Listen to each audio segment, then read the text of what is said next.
Globe soccer award 2025 അങ്ങനെ പ്രഖ്യാപിച്ചിരിക്കുകയാണ്. അപ്പോൾ ബെസ്റ്റ് മിഡിൽ ഈസ്റ്റ് പ്ലെയർ ആയിട്ട് ക്രിസ്ത്യാനോ റൊണാൾഡോനെ പ്രഖ്യാപിച്ചതിനെ കുറിച്ചാണ് ഇപ്പോൾ സംസാര വിഷയം. അപ്പോൾ അതിലേക്ക് ഞാൻ അവസാനം വരാം. ആദ്യം അവാർഡുകളൊക്കെ നമുക്കൊന്ന് പരിശോധിക്കാം. അപ്പോൾ ബെസ്റ്റ് പ്ലെയർ ആയിട്ട് ഉസ്മാൻ ഡെമ്പലെ, പുള്ളി സീസണിൽ വാരി കൂട്ടിയതാണ് ട്രോഫികളൊക്കെ. ബെസ്റ്റ് മിഡ്ഫീൽഡർ ആയിട്ട് പ്രഖ്യാപിച്ചിരിക്കുന്നത് വിറ്റീഞ്ഞാണ്, പോർച്ചുഗൽ ഇന്റർനാഷണൽ.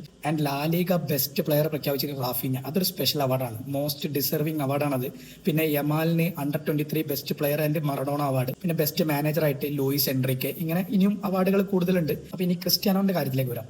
ക്രിസ്ത്യാനോ എങ്ങനെ മിഡിൽ ഈസ്റ്റിലെ ബെസ്റ്റ് പ്ലെയറായി 2025 2024 പുള്ളിനെ നേടിയത്? അവിടെ ബെൻസീം ഉണ്ട്, മെഹറസ് ഉണ്ട്. കാരണം ബെൻസീം സൗദി പ്രോ ലീഗ് നേടിക്കൊടുത്തു, കൂടാതെ സൗദി പ്രോ ലീഗിലെ MVP ആണ്.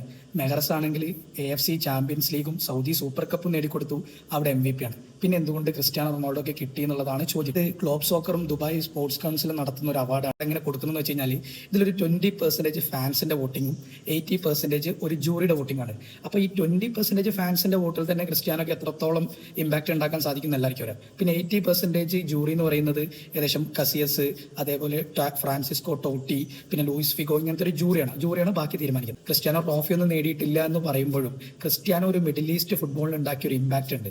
ഒരു മിഡിൽ ഈസ്റ്റ് ഫുട്ബോളിന്റെ അംബാസഡറാണ്. അപ്പോൾ അതെന്തായാലും ഫാൻസ് വോട്ടിങ്ങിൽ കൺസിഡർ ആയിട്ടുണ്ടാവും, ജൂറിയും കൺസിഡർ ആയിട്ടുണ്ടാവും. അപ്പോൾ അതൊരു മേജർ കാര്യമാണ്. പിന്നെ ക്രിസ്ത്യാനോന്റെ ഗോൾ വേട്ട. കാരണം ഈ 41 വയസ്സിലും 40 പരം ഗോൾ നേടിക്കൊണ്ട് ആ ഗോൾ വേട്ടന്റെ ഒരു ഫോം തുടരുന്നതുകൊണ്ട് അതും ക്രിസ്ത്യാനോക്ക് ഒരു അനുകൂല ഘടകമായി മാറി. അതിൽ എതിരഭിപ്രായങ്ങളുള്ളവരുണ്ടാവാം. അപ്പൊ അവർക്ക് അവരുടെ അഭിപ്രായങ്ങൾ രേഖപ്പെടുത്താം. എന്തായാലും ഗ്ലോബ് സോക്കർ പ്രഖ്യാപിച്ചു കഴിഞ്ഞു അവാർഡ്. അപ്പൊ നിങ്ങളുടെ അഭിപ്രായം എന്താണെന്നുള്ളത് താഴെ കമന്റ് ചെയ്യണം. ഇതുപോലത്തെ വീഡിയോസിന് വേണ്ടിയിട്ട് ഇനിയും ഈ അക്കൗണ്ട് ഒന്ന് ഫോളോ ചെയ്യണം കേട്ടോ.